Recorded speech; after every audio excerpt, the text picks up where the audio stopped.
mas eu gostaria... Pronto? Pronto. Bom dia para todos.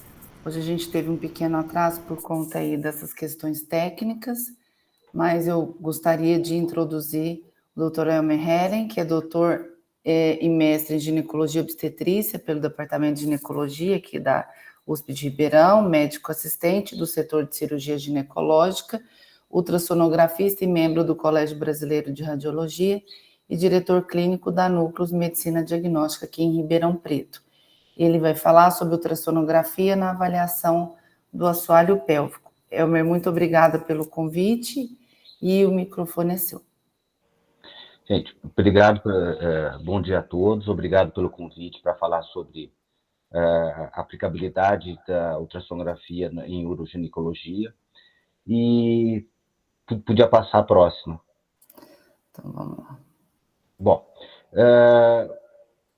o assoalho pélvico, ele é composto, ele é uma estrutura extremamente complexa, né, que vai propiciar a sustentação, né, e a contenção dos órgãos pélvicos, né. Ele é constituído principalmente pelos músculos elevadores do ânus, que tem 3 componentes: o componente pubo-retal, o pubo-visceral ou pubo-coccígeo e o ilho-coccígeo, né. Na verdade, nós temos 3 camadas de sustentação do assoalho pélvico, 3 planos. O primeiro plano é o plano do anel cervical, o segundo plano é o plano dos elevadores, que é o plano dos elevadores, que fica no anel, na inserção do arco tendíneo da pelve, e a musculatura mais superficial, que é a musculatura do assoalho urogenital mesmo, né, que são os bulbos, os músculos transversos e essas estruturas. Essas estruturas, elas fazem uma interconexão e são muito importantes na funcionalidade tanto do trato urogenital como intestinal. Isso impacta muito quando ocorrem alterações dessas estruturas. Pode passar o próximo, cara. E tem muitas disfunções que afetam essas estruturas, né? E essas disfunções têm alguns fatores de riscos que estão associados a isso. Ela é multifatorial, desde questões genéticas, de tipo de tecido conjuntivo, mas a gestação e o parto vaginal, clica de novo, por favor, Carol. E o parto vaginal, elas têm um impacto muito importante no traumatismo do assoalho pélvico e levando a um aumento do risco relativo, tanto de incontinência urinária quanto de prolapso dos órgãos pélvicos, tá? De incontinência urinária de 1,3 a 1,6 vezes e dos prolapsos do órgão pélvico até 2 vezes maior o risco. Passa o outro. Aqui é um gráfico mostrando que, conforme o número de gestações, tanto seja vaginal ou cesariana, você tem um aumento do risco de incontinência urinária e mesmo um aumento do risco de prolapso dos órgãos pélvicos. Lembrando que não é o único fator, mas é um fator importante nessa ocorrência. Vai para o próximo. Hoje, tem assim endemicamente, tem uma epidemia, não diria uma epidemia, mas existe não digo um aumento também, mas a ocorrência de incontinência urinária e prolapso de órgão pélvico, prolapso de órgãos pélvicos, tem alguns estudos que mostram que essa prevalência chega a 30% e 40% das mulheres vão vivenciar algum tipo de prolapso do órgão pélvico. Tá? E o que você acaba vendo, que os estudos mais recentes, que usam o exame de imagem, começam a mostrar que lesões do pubo-coccígeo, do pubo-retal, tanto a ultrassonografia quanto a ressonância, são encontradas em 15% a 20% das primíparas. Tá? 62% das lesões apresentam regressão após um ano, mas mesmo assim, 21,8% das mulheres entre 18 e 83 anos têm lesão do músculo do pubo visceral ou pubo retal, e 30% das mulheres entre 50 e 89 anos. Então, essa é uma incidência grande que está muito associada aos prolapsos de órgãos pélvicos. O próximo, por favor. Devido a isso, Delancey, que é um cara que estudou muito prolapso do órgão pélvico, ele fez uma proposta de redução, tá? Do número de cirurgias e do número de ocorrência de prolapso do órgão pélvico. Nos Estados Unidos, tem 400 mil cirurgias por ano de prolapso do órgão pélvico. E o que ele propôs é que se faça uma prevenção, tá? Atuando no momento do parto e melhorando o diagnóstico através de exames de imagem e melhorando a técnica cirúrgica para abordagem. E ele pretende, com isso, eliminar 120 mil cirurgias por ano. Tá? Esse era o objetivo dele em 10 anos. Ele não alcançou esse objetivo. Próximo, por favor. E ele propôs aqui, na prevenção, a utilização de um índice geométrico, aperta o próximo, por favor, e em que usa alguns critérios para fazer alguns parâmetros. Um deles é o parâmetro de distensibilidade do tubo visceral, aqui, e de distensibilidade do tubo retal. Os dois, eles sofrem um estiramento muito grande no momento do coroamento do polo cefálico fetal. E ele fez uma fórmula, próximo, por favor, em que ele mede o ângulo subpúbico, associa com tamanho, com duas medidas do polo cefálico fetal, o diâmetro suboccipito bregmático e o diâmetro biparietal, e associa com esse índice de elasticidade e de momento de ruptura desses músculos. Curiosamente, o músculo pubovisceral é o que mais rompe. Tá? E aí ele estabeleceu, com esses índices, ele estabeleceu uma escala de percentil para o pubo visceral e para o pubo retal. Tá? Quando esse percentil está abaixo de 10, todas as cabeças fetais vão causar lesão do músculo. Percentil 25, metade das cabeças vão lesar a lesão do músculo. Acima do percentil 50, todas as cabeças fetais passam por essa pelve. E ele propõe, esse não está validado ainda, uma maneira de prevenir que, nesses casos, abaixo do percentil 10, que se observasse talvez uma atenção maior para esse períneo, talvez uma permissividade maior de indicar um parto operatório. Parto cesariano. Próximo, por favor. Os primeiros estudos de ultrassom do assoalho pélvico começaram na década de 80, né? E apesar de todo esse tempo que já tem de estudo sobre isso, o ultrassom não é muito bem aceito na rotina clínica diária de uroginecologia. Os guidelines apontam apenas a avaliação do resíduo pós-miccional. O padrão ouro na uroginecologia é o estudo urodinâmico. Agora, o estudo urodinâmico, ele também é um exame que não é um exame de primeira escolha, na primeira abordagem. Geralmente, o diagnóstico, pode passar o próximo, em uroginecologia, ele é um diagnóstico eminentemente clínico. Tá? Geralmente, você usa a propedêutica armada quando você vai fazer uma decisão cirúrgica ou na falha de tratamento.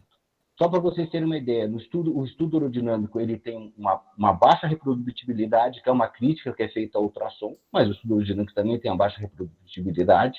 O estudo urodinâmico, só para vocês terem uma ideia, na incontinência de urgência, 30% a 40% das incontinências de urgência não aparecem no estudo urodinâmico, por isso que é eminentemente um diagnóstico clínico. Então, por isso, eu acho que a gente tem que olhar com outros olhos e utilizar o que é de bom em cada método de diagnóstico. Vamos para o próximo. Tá? Então, os guidelines recomendam, falam que a ultrassonografia não é recomendada na avaliação primária dos pacientes com incontinência urinária ou prolapso de órgão pélvico. É aquilo que eu falei. Estudo urodinâmico também não. Tá? O ultrassom é um teste opcional na avaliação de pacientes com incontinência urinária complexa e recorrente, ou prolapso de órgãos pélvicos, ou prolapso de órgãos pélvicos. Então, é aquilo que eu falei. Ele é um exame, como a urografia, que você vai usar quando você não tem uma resposta adequada ao seu tratamento. Tá? E ele é indicado para medir o volume pré- e pós-miccional. Vamos para frente. Tá? Então, tem aí as causas da baixa aceitação. tem uma discordância entre os grupos de trabalho, tem uma falha de reprodutibilidade dos resultados publicados e tem uma baixa padronização. Esse é o intuito, talvez, seja padronizar melhor o método. Mas as novas aplicações da ultrassonografia em neuroginecologia, como auditoria cirúrgica, o manejo de recorrência e complicações, eu acho que é o que mais vai impactar na aplicação do ultrassom na avaliação em uroginecologia. Passa para frente. Tá? A correlação da imagem anatômica com a imagem ultrassonográfica é muito nítida. Você vê a uretra, você vê o ligamento pubo-uretral embaixo, a vagina, tá? O reto, você vê o pubo, os músculos elevadores do ânus, né? Nitidamente. Aqui, à direita aqui da tela, você vê uma imagem normal, da musculatura elevadora do ânus normal. Aqui você vê nitidamente uma ruptura bilateral dessa musculatura. Então, as imagens são anatômicas, elas mostram lesão, e eu acho que isso impacta bastante no diagnóstico. Pode passar o próximo, Carol. Tá?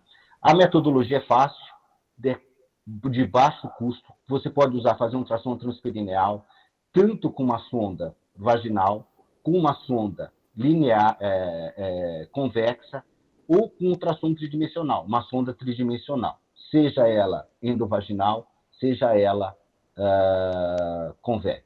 Vai para o próximo. O que basicamente a gente faz para avaliação, né, de aquisição de imagem no prolapso genital é adquirir a imagem no sentido longitudinal, passar uma linha de base e ver em relação à borda inferior da síntese púbica e ver quanto que esse prolapso, aqui tem um prolapso de compartimento anterior, a bexiga protruindo, e você vê quanto que ele desce dessa linha de base. Tá? Próximo.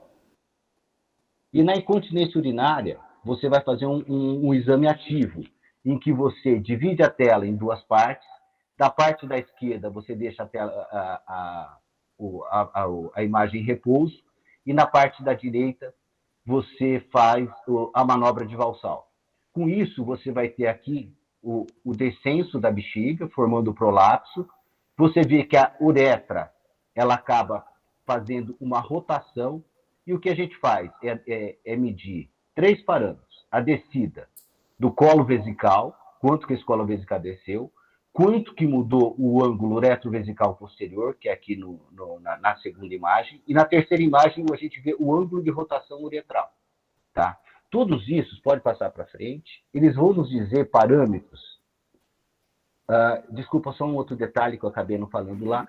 Uma medida importante é o volume pré- e pós-miccional. Tá? O resíduo pré- e pós-miccional é importante, porque ele impacta muitas vezes em pacientes que... Pode passar a próxima.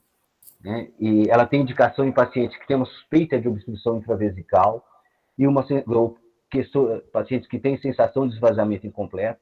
É obrigatório no prolapso maior que 2, porque geralmente esses prolapsos acabam fazendo uma retenção por hiperangulação do ângulo retrovesical posterior. E ele tem indicação no pré-operatório de cirurgias com risco de retenção urinária, como os slings. Passo próximo. Tá? Então, a medida de urina residual é recomendado na avaliação inicial da incontinência urinária como parâmetro de segurança e na avaliação do resultado do tratamento.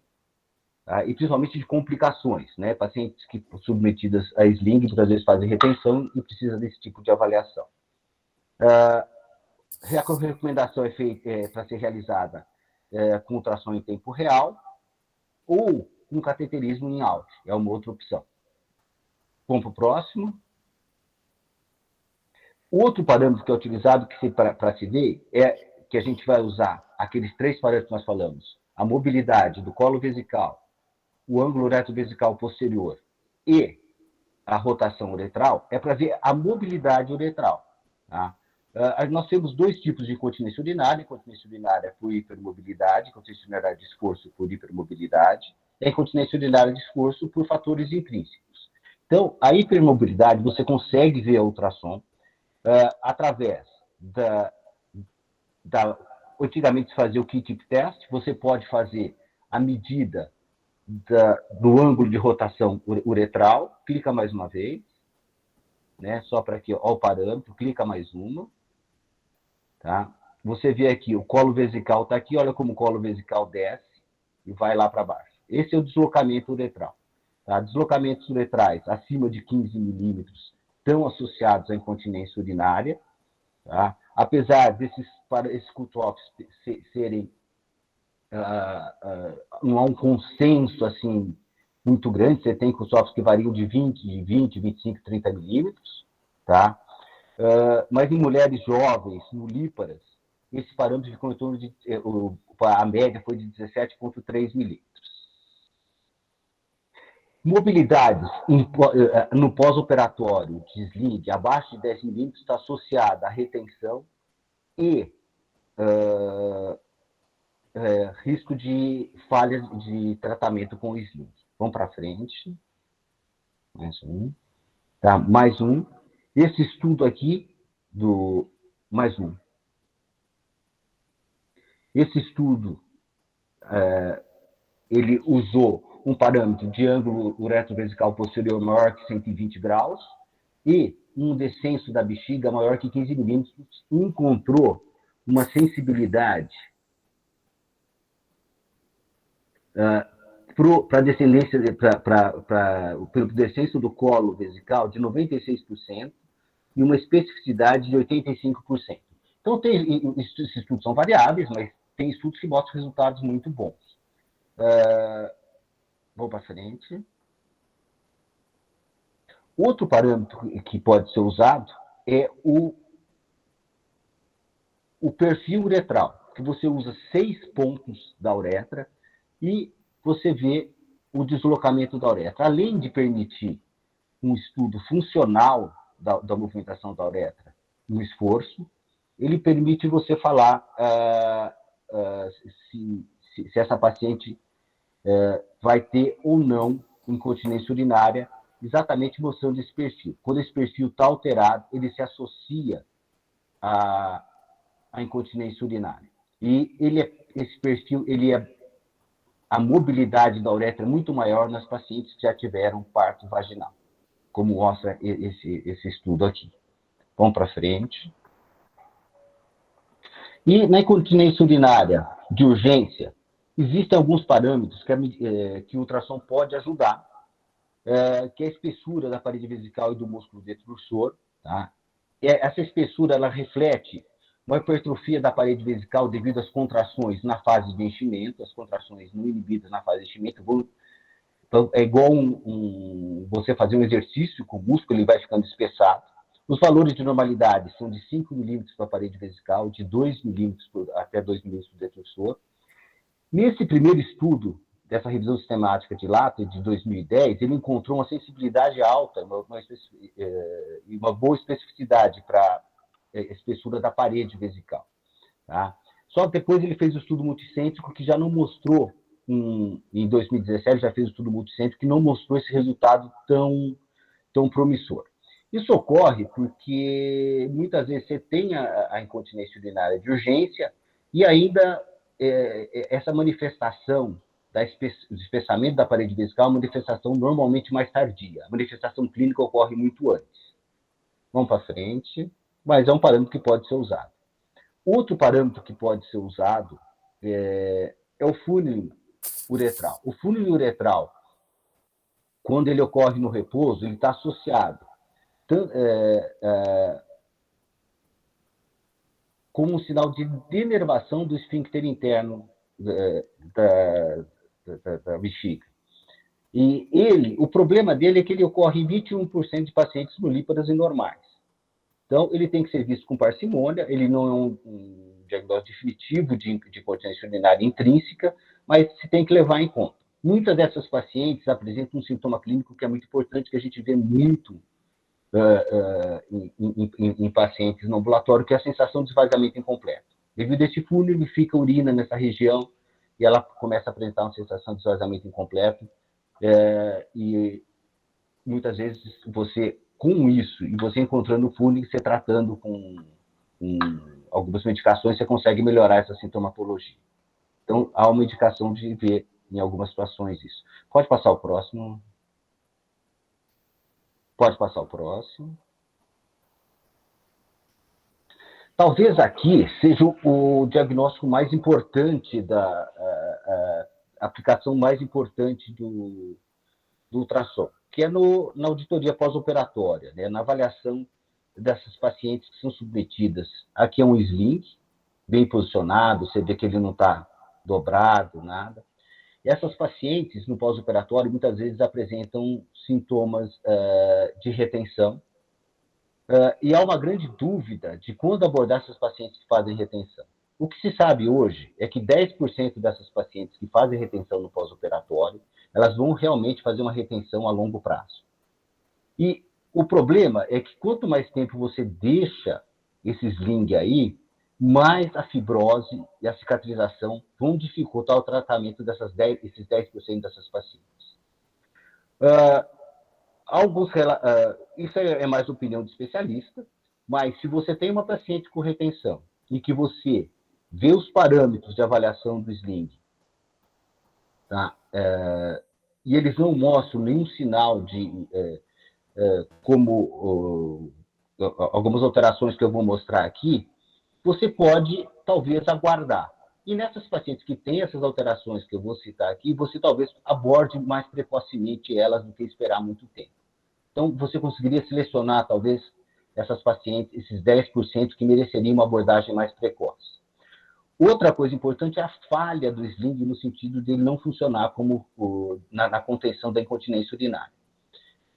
Mesma coisa, se você tem os parâmetros adequados, talvez você espere mais, você seja mais conservador, aguarde, faça fisioterapia, antes de pensar numa abordagem dessa paciente. Talvez, na paciente que você encontre a ausência de alguns sinais importantes de um sling bem posicionado, um sling que está adequado para funcionar, para funcionar de uma maneira adequada, nessas pacientes, você talvez indicasse uma cirurgia de uma maneira mais precoce, fosse mais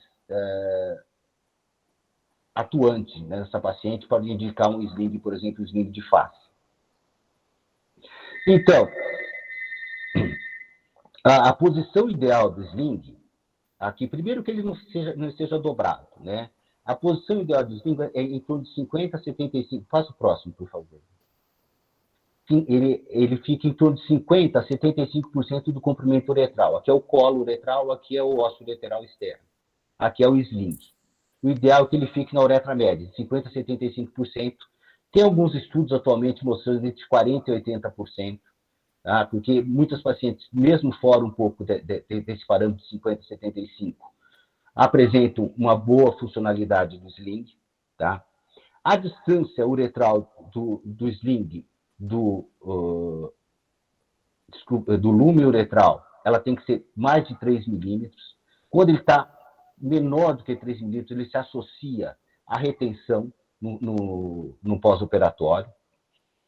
Também, a distância sling-sínfise, o normal de entre 8 e 13 milímetros, distância muito próxima, ou se associa à retenção, ou distâncias acima de 15 milímetros se associam à falha no funcionamento desses slings. E outro parâmetro importante, que está dentro do perfil de mobilidade uretral, é o kicking uretral.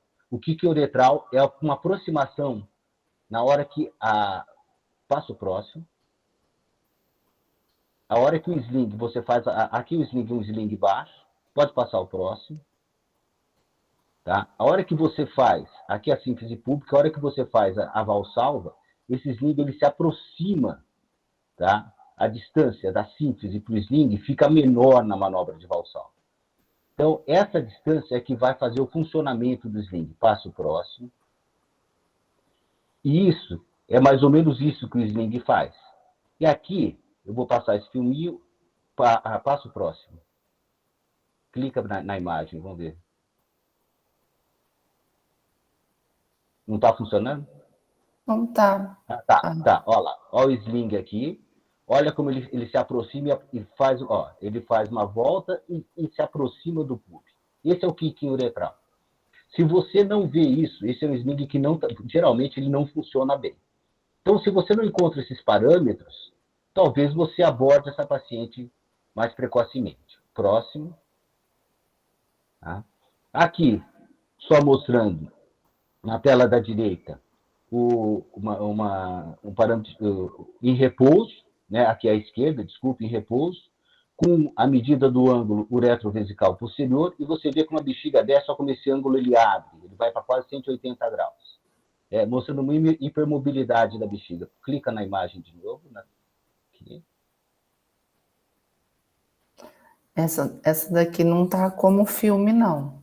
Não? Não. Tá, não, ele vai mostrar só de uma maneira...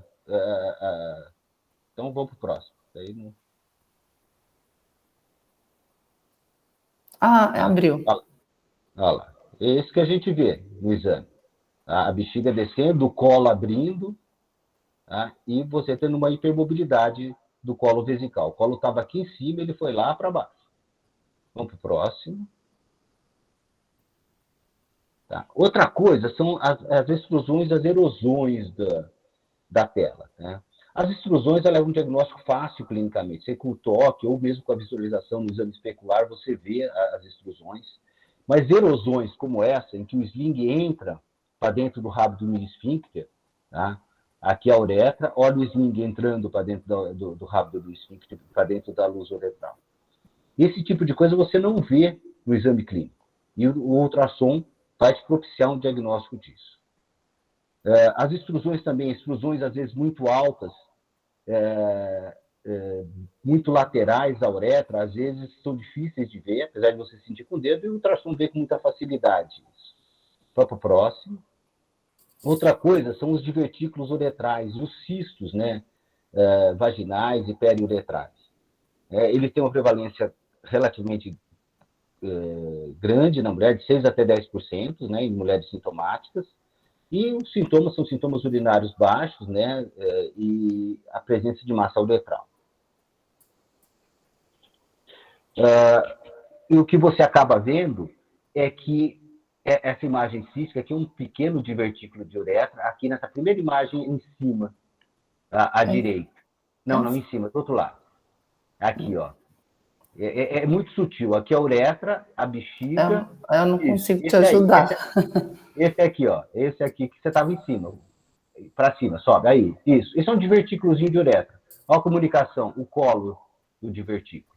Ele é muito pequeno, mas você tem divertículos maiores, esses divertículos em C, em que você tem um contato muito grande do divertículo com o rabo do mini-esfíncter e com a uretra. Mesma coisa aqui no exame tridimensional, o divertículo em C aqui. Tá? Vai para o próximo. Esse é um diagnóstico que o ultrassom ajuda muito. Isso vai permitir você indicar uma cirurgia de maneira adequada. Muitas vezes, aí você vai ter que abordar a uretra, e muitas vezes o ginecologista às vezes não tem uma capacitação técnica para isso. E é importante ele saber que talvez nessa situação ele tenha que encaminhar para o ginecologista. Vai para o próximo. Tá? Aqui, mesma coisa para diagnóstico diferencial do cisto de Gartner, que são cistos paruretrais e vaginais, né? Você vê que não tem contato com a uretra. O cisto está na parede vaginal anterior, mas não tem contato com a uretra. Aqui, ó, mostra a uretra aqui, mais à esquerda. Isso aí é a uretra. E o cisto, você vê que ele não tem contato com o rabo do mini-esfíncter. Mesma coisa aqui do outro lado, Carol. A uretra, e você vê que ele não tem contato com o rabo do mini-esfíncter, que é essa área escura. Tá? Então, esse é um cisto da glândula de Skin. Então, você consegue um diagnóstico diferencial bem tranquilo, e você consegue falar até qual a distância do rabo do mini-esfíncter. Se ele olha na abordagem, ele vai ter um risco maior de mexer na uretra ou não. Vamos para o próximo. Os defeitos do compartimento posterior, eles são muito frequentes e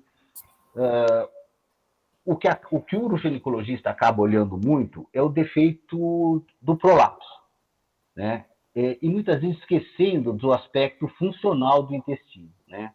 Nesse estudo, com 719 pacientes em estudo urodinâmico, 64% tinham sintomas de disfunção de esvaziamento do intestino. fazendo digitação vaginal em 13%, desinfecção com esforço em 45%, e sensação de esvaziamento intestinal incompleto em 52%. Tá, 405 delas, 56%, tinham um BP, que é um ponto no parâmetro POP-Q, abaixo de -1. Tá? E o ultrassom nessas pacientes mostravam que 53% tinham retocele, 103%, 14% tinham enterocele e 14% tinham intussuscepção retal. Tá? E o diagnóstico diferencial de enterocele e retocele, às vezes, é muito difícil. O exame de imagem aqui, e principalmente de intussuscepção, nem se pensa nessas pacientes. Às vezes você não encontra um prolato, mas tem intussuscepção e a paciente tem uma dificuldade de esvaziamento retal. Tá? E aqui só falando que a retocele verdadeira entre você não tem uma associação com disfunções de esvaziamento intestinal, pode passar o próximo. Tá? Se você não usar ultrassom, o que você vai ter que usar é uma proctografia ou uma defectografia. Tenta apertar o primeiro aqui, vamos ver se vai aparecer. Então, se você tem dúvida de enterocele e retocele. É um exame extremamente incômodo. Vê se qualquer um dos dois. Clica o grande aqui da direita, Carol. Vamos ver se ele vai. Acho que não, né? Olha lá, tá aí. Ó, então, aqui é uma defectografia, você vai ver que o material vai descer e vai contrastar uma retocele. Tá? Às vezes, e isso sem ultrassom, aqui, ó, a retocele aqui formando. Tá? Aí o esvaziamento, você vê que esvaziou e a retocele desapareceu. Tá? E aqui também tem uma enterocele que veio depois, ó lá, desceu uma enterocele. Isso, aqui tem os dois, as duas patologias. Mesma coisa aqui só uma retocele, formando a retocele, olha lá, a retocele. Não desce intestino para dentro, tá vendo? Vamos para o próximo. Então, agora, com ultrassom, isso se torna mais fácil. É um exame menos incômodo, não precisa usar contraste, não precisa usar nada. O que a gente mede é aquela mesmo ponto, né? A gente faz a linha de base, a linha de referência, e mede esse deslocamento do reto, aqui no repouso, aqui na valsalva, a retocele, que é uma hérnia do septo reto vaginal, né? Então, essa hérnia, ela, na valsalva, ela protrui, e você faz a medida. Pode passar o próximo. Como nós falamos, o diagnóstico aqui são no de baixo da tela aqui, só para mostrar. Esse último é uma retocele. Tá? Aqui, a ampola retal, canal anal, e você vê a retocele. E aqui uma intussuscepção. Você vê que forma como se fosse um cálice, né? Porque as alças vão se amontoando. Pode passar o próximo. Só um minutinho, volta só um pouquinho.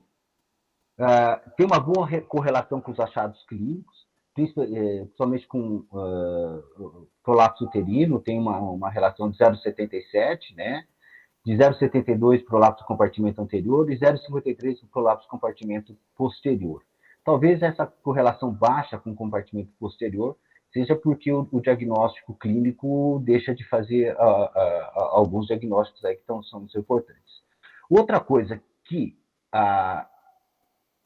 o ultrassom faz é um diagnóstico de ânimos, que é uma dissinergia do assoalho pélvico, uma contração involuntária dos elevadores do ânus, que às vezes aparece na hora que você faz o recrutamento na manobra de valsalva e que não aparece em exame clínico, que tem consequências importantes em relação ao funcionamento intestinal da paciente. Pode passar o próximo. Aqui, mostrando a linha de base, mostrando um defeito de compartimento anterior, uma cistocele, com valores acima de 15 milímetros. Então, você tem uma sensibilidade de 0,7%, de 70% e uma especificidade de 57% nesse estudo, quando você usa o valor de 15 milímetros para compartimento anterior. Vamos para o próximo. Uma preocupação dos urogинecologistas é a correlação com o POPQ. O POPQ é vamos dizer, você tem duas maneiras clínicas de fazer de classificar os prolapsos, que é o Baden-Walking, que é uma classificação eminentemente clínica do dia a dia, e o POPQ, que usa alguns parâmetros mais específicos e mede a distância de 3 pontos na parede anterior, 3 pontos na parede posterior e o colo vesical. Tá? Os estudos que fazem uma correlação do ultrassom com o POPQ mostram uma correlação boa, tanto para compartimento anterior, para compartimento posterior e razoável para o compartimento médio. Então, ele é interessante e funciona bem. Então, você pode fazer uma correlação passo próximo. Aqui mostrando essa correlação, se você tem um descenso da bexiga de 10 milímetros, o BA, que é o ponto anterior, né, que é o colo vesical, ele vai estar a menos meio centímetro, ele vai estar abaixo do ósseo uretral, do ósseo vaginal. Tá? O útero a 15 centímetros, o C, que é o colo, vai estar a menos 4 centímetros, e o reto, quando está a menos 15 milímetros, ele vai estar no BP, que é o parâmetro posterior, a menos 0,5. Então, tem uma correlação boa, dá para se fazer uma correlação com o POPQ e dá para se utilizar essas medidas ultrassonográficas. Vamos para frente.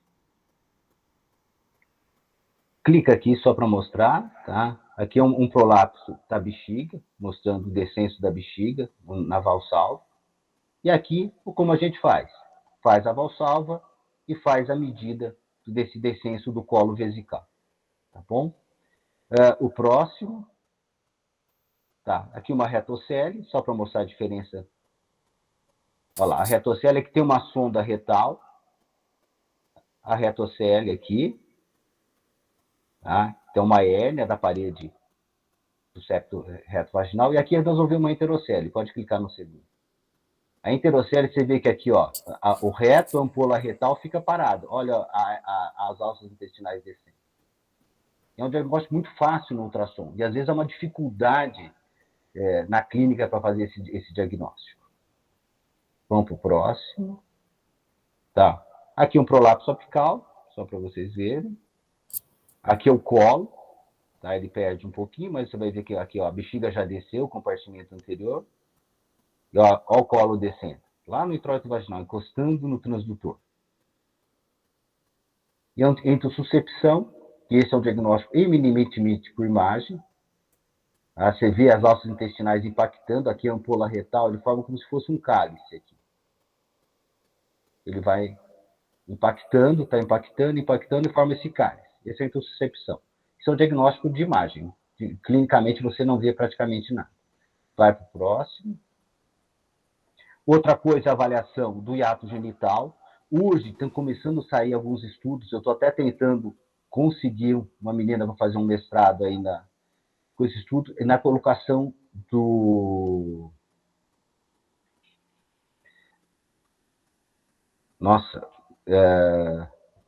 do pessário. Tá? Hoje o pessário ele é colocado assim, de uma maneira mais ou menos empírica. Você mede a distância da sínfise até o fundo de saco de Douglas, faz a medida no dedo de quanto tem centímetros e vai ver qual o tamanho de anel que talvez se adeque a isso. Então, você fazendo a medida do hiato genital e mais alguns parâmetros, talvez você consiga alguns parâmetros que podem ajudar na determinação de qual tipo de pessário você vai usar nessa paciente de uma maneira mais precisa e com menos você ficar experimentando. Né? Você tentar um pessário, tentar outro e facilitar esse tipo de trabalho. Próximo. Tá? Pode pôr o próximo, aqui é só a descrição, aqui também os valores normais de área hiatal, o valor normal em pacientes no líparos é 17,2 centímetros quadrados, vai para frente. Tá? Outra coisa que a gente já falou um pouco lá quando nós falamos a avaliação das lesões do levantador do ânus. Você vê com uma nitidez muito grande, aqui no amarelo, Isso. Você vê a uretra, que é o buraquinho em cima, a vagina embaixo, um pouquinho para baixo, Carol. A vagina e o reto. E aqui é a sínfise púbica lá em cima, com o elevador do ânus. Você vê com uma nitidez muito grande, tá? Pode ir para o próximo. E aqui é como se faz. Eu vou mostrar aqui. Pega na linha do meio, no 3, 4 e 5 aqui. Eu acho que a sua setinha dá para aparecer, porque estava aparecendo em as outras apresentações. Ah, tá. Ó, então aqui você vê o levantador do ânus, a área hiatal, o levantador do ânus e a sínfise púbica. Você vê que ele é íntegro. Olha quando você vê aqui, você vê ele rompido aqui. Você vê que ele tem uma ruptura grande aqui, principalmente. E você pode fazer, na dúvida, se você pode medir o afastamento do elevador, uma medida, afastamento do elevador da uretra. Né? Quanto mais ele estiver afastado da uretra, acima de 2.000 centímetros, você considera ruptura do levantador. E ele pode ir para o próximo. O levantador do ânus ele tem uma importância. Ele é descrito em até 36% das mulheres com prole, né? E ele se associa muito, os estudos mostram uma associação muito com o prolapso e na falha de correção desse prolapso.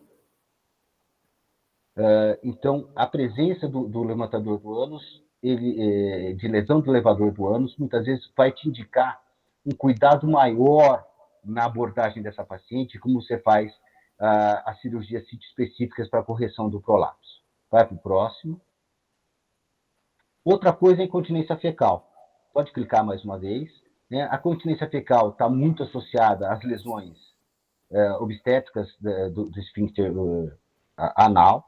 Né? Você tem principalmente as lesões de terceiro e quarto grau, que afetam o esfíncter anal. Pode ir para o próximo. Aqui, só mostrando a correlação. Né? O esfíncter anal interno, ele é praticamente a continuação do músculo longitudinal do colo, do reto. O anal externo, ele apresenta componentes do bulbo retal e tem uma porção profunda, superficial e subcutânea. E isso você vê de uma maneira muito nítida no ultrassom. Tá? Hoje, o padrão ouro para diagnóstico de lesão do esfíncter anal é a ultrassonografia transretal. Mas hoje, o ultrassom tridimensional vem substituindo de uma maneira assim, bem efetiva. Aqui você vê, olha, o esfíncter anal externo, que é esse branco, o escuro é o esfíncter anal interno, e aqui dentro é a mucosa. Então você vê com uma nitidez muito grande, tanto no transversal, como no coronal, que é praticamente esse corte aqui da lateral, tá? Quanto no longitudinal. Então, o ultrassom tridimensional transperineal está substituindo o transretal e com diagnósticos muito efetivos. Vai para frente. Tá? Aqui é um esfíncter íntegro, né, o externo quanto o interno. Aqui você vê uma lesão entre 11 e 1 hora, em que você perde a continuidade do esfíncter anal externo. Isso facilita muito o diagnóstico, torna um exame confortável e te possibilita fazer um diagnóstico sem fazer uma proctografia ou uma ou com medida de pressões retais, que são um exame muito mais incômodo que isso. E você consegue indicar uma cirurgia de Lawson Tate aí com muito conforto e tranquilidade. O próximo. Então, só para concluir, as aplicações em pacientes com incontinência urinária, a aplicação clínica, você vai desde a medida do volume pré-miccional e resíduo pós-miccional no pré e pós-operatório, avaliação da mobilidade uretral antes do planejamento de um procedimento cirúrgico de incontinência urinária, que é muito importante. Pacientes com uma uretra fixa, por exemplo, você vai indicar um tipo de cirurgia. Pacientes com uma uretra pouco móvel, talvez você pense 2 vezes antes de colocar um sling. Auditoria pós-cirúrgica e posicionamento adequado do sling é outra aplicação. Auditoria pós-cirúrgica na incontinência urinária para ver retenção.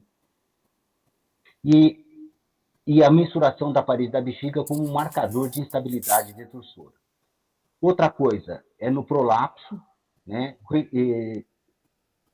Tem uma indicação importante no reconhecimento de patologias que imitam o prolapso vaginal, como o cisto vaginal, os divertículos uretrais, as avaliações das disfunções do esvaziamento intestinal, incontinência fecal, principalmente relacionada ao OASIS, o diagnóstico diferencial entre retrocele e enterocele, diagnóstico de intussuscepção retal e hipermobilidade perineal, que muitas vezes você vê por o que se chama de balloning, que é um hiato genital muito amplo, em que você vê todo as estruturas pélvicas descendo em direção ao transdutor nesse momento da valsalva.